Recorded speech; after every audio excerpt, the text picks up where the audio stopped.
राधे राधे दोस्तों, कैसे हैं आप सभी लोग। तो चलिए आज बात करते हैं कुछ नए टॉपिक पर।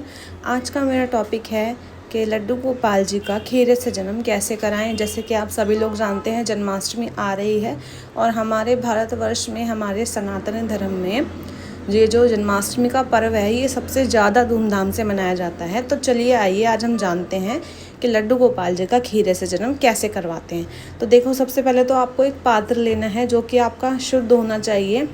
ठीक है, उसमें आपको फूलों का बिस्तर बिछा करके लड्डू गोपाल जी को सुला देना है, जैसे कि मैंने इसमें सुलाया। ठीक है, तो इसमें आपको फूलों को बहुत अच्छे से ढकना है। इसमें लड्डू गोपाल जी दिखने नहीं चाहिए, जैसे कि मैं आपको बता रही हूँ। फूल अच्छे से पूरा कवर करना है हमें अपने ठाकुर जी को। और उसके साथ साथ आपको एक लेना है खीरा। खीरा कैसे लेना है, अगर वो डंठल वाला हो तो वो बहुत ही बढ़िया है, अगर नहीं है तो जो भी आपके पास खीरा उपस्थित हो आप वो भी ले सकते हैं। तो हमने अपने ठाकुर जी को इस तरीके से पूरा ढक दिया है फूलों से। जितना भी आप चाहें आप पूरा कोशिश करिए कि आप पूरा ढक दें लड्डू गोपाल जी को, जैसे कि हम इस वीडियो में दिखा रहे हैं। हमने भी लड्डू गोपाल जी को पूरा ढक दिया था फूलों से। उसके बाद आपको लेना है कोई भी लाल पीला वस्त्र या कोई भी आपको अच्छा शुद्ध कॉटन का कपड़ा जो होता है, जो आप कोरा लाते हैं, वो धुला हुआ होना चाहिए। एकदम कोरा कपड़ा हमें अपने लड्डू गोपाल जी को नहीं उड़ाना है।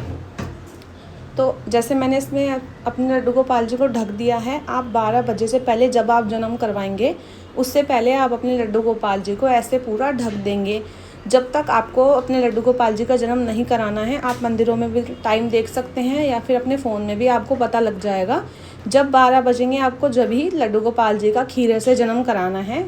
अगर आपके विग्रह छोटे हैं तो आप लड्डू गोपाल जी को खीरे के अंदर जन्म करवा सकते हैं। तो देखिए, जैसे कि अब 12 बज चुके हैं तो हम शंख बजा के, घंटियाँ बजा के, नहीं तो हम ताली बजा करके अपने लड्डू गोपाल जी को उठाएंगे और उसके बाद खूब ज़ोर शोर से बोलेंगे, हाथी घोड़ा पाल की जय कन्हैया लाल की, हाथी घोड़ा पाल की जय कन्हैया लाल की। ऐसे करते हुए हम सारे ये पुष्प वगैरह हटा देंगे यहाँ से और हमारे लड्डू गोपाल जी का हम जन्म करवाएंगे खीरे से। आपको जिस तरीके से मैं बता रही हूँ उस हिसाब से आपके विग्रह बड़े होंगे तो आपको इस तरीके से कराना है, नहीं तो आपको खीरे के अंदर ही जन्म करवाना है अगर आपके विग्रह छोटे हैं लड्डू गोपाल जी के। तो देखिए, यहाँ पर 12 बज चुके हैं, समय हो चुका है। अब हम कराएंगे लड्डू गोपाल जी का जन्म, जो कि हम कैसे कराते हैं खीरे से। देखो, सबसे पहले आपको एक खीरा ये लेना है। डंठल वाला हो तो बहुत अच्छी बात है, आपके पास सिंपल हो तो वो भी चलेगा। तो एक लेना है आपको सिक्का, 1 का या 2 का, 5 का सिक्का आपको नहीं लेना है। ठीक है, उसके बाद इस तरीके से हमें जैसे हम एक बच्चा होता है, उसका जन्म होता है तब उसकी नाल काटी जाती है। तो हमें यहाँ पर लड्डू गोपाल जी का नाल छेदन करना है और इस तरीके से हमें, जैसे घड़ी घूमती है उस तरीके से हमें नाल छेदन करवाना है, उल्टा हमें नहीं करना। तो ये देखिए, ये हमारे लड्डू गोपाल जी का यहाँ जन्म हो चुका है खीरे से। इस तरीके से हम अपने ठाकुर जी का जन्म करवाएंगे। और जो ये आप दिख रहा है ना, जो हमने ये नाल छेदन करवाया है, इसको हमें कहीं नहीं फेंकना। इसको हमें अपने पेड़ में, पौधे में, मैं आपको बताऊंगी आगे क्या क्या करना है, तो ये मैं आपको आगे बताऊंगी। और जो ये बचा हुआ खीरा है, ये आप प्रसाद स्वरूप सभी लोग अपने घर में ग्रहण कर सकते हैं। जैसे कि जिस दिन आप अपना ये जन्माष्टमी वाले दिन करोगे लड्डू गोपाल जी का जन्म, तो तभी आपको सबको ये खिलाना है। तो सबसे पहले जब बच्चे का जन्म होता है तो हम उसको शहद चटाते हैं। तो हम अपने लड्डू गोपाल जी को, ठाकुर जी को सबसे पहले शहद चटाएंगे। जब हमारे यहाँ हिंदू धर्म में कोई बच्चा होता है तो उसको भी सबसे पहले ऐसे ही शहद की ही गुट्टी दी जाती है। तो ठीक उसी प्रकार हमें अपने ठाकुर जी को भी सबसे पहले शहद चटाना है। उसके बाद आप थोड़ा सा उनके, मतलब जैसे एक बच्चे की मालिश करते हैं ना मुंह में, आप उस तरीके से भी कर सकते हो। ठीक है, उसके बाद आपको क्या करना है, अब आप पंचामृत से स्नान कराइए या सिंपल पानी से, वो आपकी श्रद्धा है। हमने सुबह ही पंचामृत से स्नान कराया था, तो उसके बाद हम शाम को नॉर्मल पानी से ही स्नान कराएंगे, जो रात को हम जन्म कराएंगे 12 बजे के बाद। उसके बाद हम सिंपल पानी से भी स्नान करा सकते हैं। कई लोग होते हैं जो पंचामृत से सुबह स्नान करा लेते हैं, तो वो रात में नहीं कराते, रात ज़्यादा हो जाती है, बहुत लेट हो जाता है। तो इसलिए सिंपल पानी से ही आप कराइए स्नान। और उसके बाद लड्डू गोपाल जी को बहुत अच्छे से तैयार वगैरह करिए, उनको खूब अच्छे अच्छे वस्त्र पहनाइए, पोशाक पहनाइए, उनको खूब अच्छे अच्छे भोग लगाइए। मक्खन मिश्री का भोग लगाइए, लड्डुओं का भोग लगाइए, दूध का भोग लगाइए, जल का भोग लगाइए। जो जो आपको पसंद है अपने लड्डू गोपाल जी को चढ़ाना, उनको खिलाना, वो ज़रूर आप बनाइए घर में और उसका भोग लगाइए। तो यहाँ मैं अपने ठाकुर जी को तैयार वगैरह कर रही थी। उसके बाद अपने लड्डू गोपाल जी को खूब अच्छे से सजाना है, आपको बांसुरी वगैरह सब अच्छे से लगानी है। तो इस तरीके से होता है खीरे से जन्म। आप भी करवाना चाहते हैं अपने घर में लड्डू गोपाल जी का खीरे से जन्म, तो इस प्रकार ही करा सकते हैं। और आपको अगली वीडियो भी हमारे चैनल पे जल्दी ही मिलेगी कि लड्डू गोपाल जी को जन्माष्टमी पर पंचामृत से स्नान कैसे कराएं, वो भी हम अभी नेक्स्ट वीडियो में आपको बताएंगे। तो इस तरीके से आप करिए पूजा पाठ। और हाँ जी, एक बात और कि आप लड्डू गोपाल जी को झूला भी झुलाइएगा।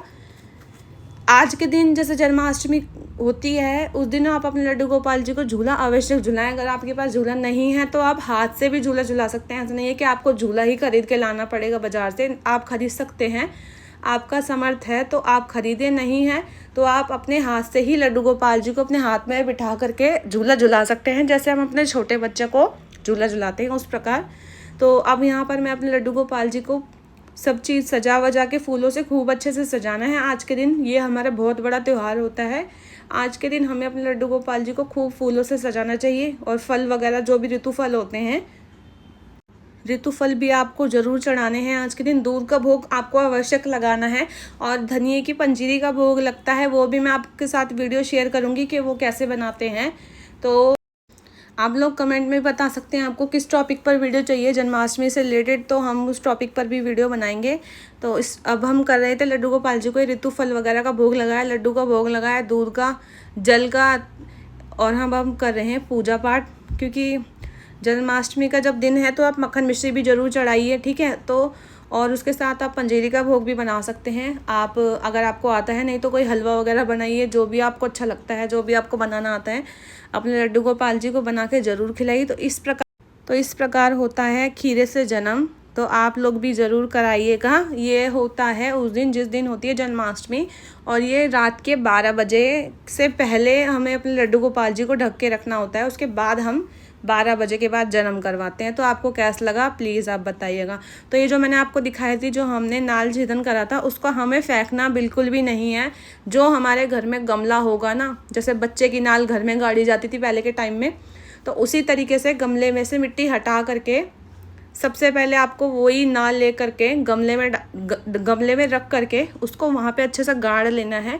उसके बाद उसे वहाँ पे छोड़ के उसके ऊपर फूल वगैरह रख देना है। इस तरीके से आप अपने लड्डू गोपाल जी की जो आपने नाल छेदन करा था, वो आप अपने ही घर में स्वयं ही वहाँ पर आप गाड़ सकते हैं किसी भी पौधे में। उसको आपको फेंकना बिल्कुल भी नहीं है, ये गलती बिल्कुल भी मत करिएगा। और जो बाकी बचा हुआ था वो मैंने आपको बताया था कि आपको प्रसाद स्वरूप खाना है सभी सदस्यों को, जितने भी आपके घर में हैं। तो ये थी कुछ आज की वीडियो, खीरे से जन्म कैसे करवाएं। आपको कैसी लगी कमेंट में ज़रूर बताना। राधे राधे, मिलते हैं नेक्स्ट